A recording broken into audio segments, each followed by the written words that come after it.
Informasi pertama, saudara, istri korban penculikan dan pembunuhan oleh 6 anggota TNI AL kembali menjalani pemeriksaan tambahan di Mapolres Purwakarta. Ia sempat menangis histeris karena teringat korban yang tewas secara mengenaskan dianiaya para anggota TNI Angkatan Laut.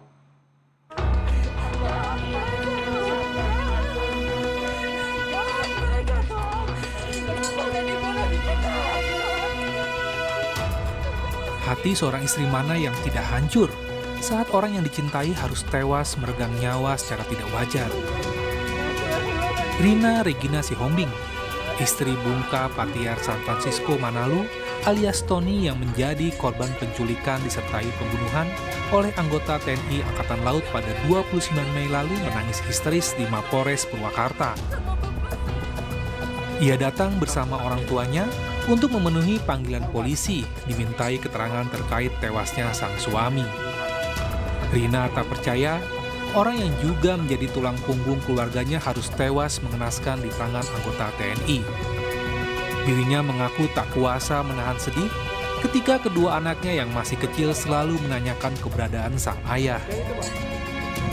Saya merasa kehilangan, khususnya kedua anak saya. Anak saya selalu menanyakan kemana Bapak, tapi saya selalu jawab, ada Bapak lagi kerja. Nah, tiap hari itu anak saya selalu nanya, Bapak mana mah? Bapak kerja, Bapak kerja. Terus, tapi saya nggak tahu besok mau jawab apa lagi. Kalau ini bukan udah terlalu lama ya, saya bilang Bapak kerja. Saya juga bingung.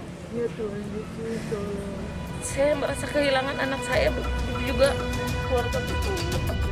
Rina kini hanya bisa memohon keadilan dari aparat penegak hukum untuk dapat memberikan hukuman yang setimpal kepada para pelaku yang telah menghabisi nyawa suaminya.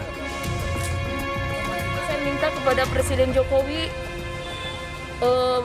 dengan menangani kasus ini. Saya minta hukum ditegakkan seadil-adilnya. Dan kan suami saya bayar nyawa gitu aja udah. Suami saya dibunuh sama aparat negara. Jadi pertanggungjawabannya seperti apa terhadap saya, terutama kedua anak saya. Selain Rina, polisi juga meminta keterangan Ade Mustafa, korban selamat penganiayaan anggota TNI Angkatan Laut di Mapolres Purwakarta. Ade menyebut mendapat ancaman disertai tindak kekerasan oleh para anggota TNI Angkatan Laut untuk mengakui telah melakukan tindak penggelapan kendaraan. Merasa dirinya terancam, ia akhirnya menuruti perintah para pelaku dan meminta korban menandatangani sepucuk surat. Melihat apa-apa lah yang saya rasakan hanya pukulan yang tidak mengarah lah gitu kan, ke seluruh badan gitu kan. Ya setelah itu saya karena ya mereka mengatakan gitu kan, menyuruh mengaku apa yang mereka inginkan. Ya pada saat itu ya yang terlintas di benak saya, bagaimana caranya saya selamat dari situ. Ya akhirnya saya mengakui gitu kan apa yang mereka inginkan. Mengaku apa sih Pak? Dipaksa mengaku apa sih? Ya mengaku bahkan bahwa saya menggelapkan mobil gitu kan. Ya beberapa saat kemudian mereka membawa tulisan semacam surat pernyataan gitu, lalu meminta saya untuk menandatangani ininya. Ya dengan keadaan saya istilahnya sudah tidak berdaya di situ, ya mau nggak mau saya istilahnya demi menyelamatkan diri saya ya saya tanda tangani kan, karena yang di pikiran saya hanya ingin selamat dari situ, bisa keluar dari situ. Pasca kejadian yang menimpa dirinya, ia kini mengaku trauma atas penyiksaan yang dilakukan oleh 6 anggota TNI Angkatan Laut.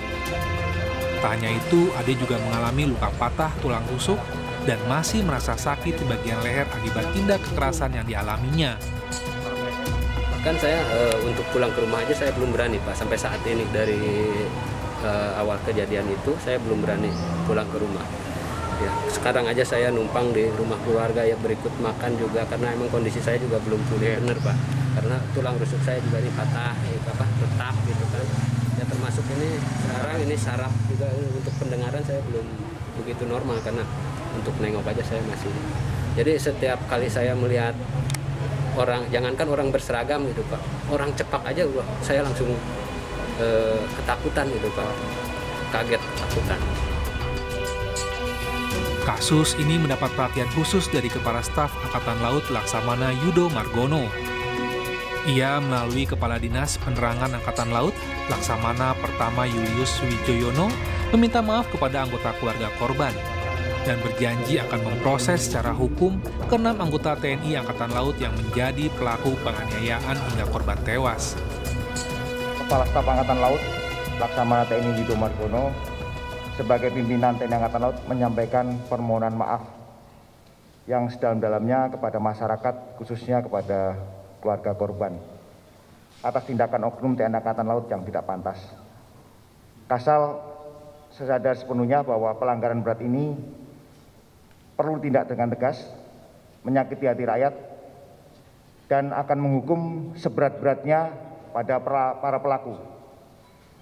Tindakan ini sama sekali tidak ditoleransi oleh Bapak Kasal dan pelanggarannya adalah pelanggaran indisipliner yang berat dan mencederai hati rakyat.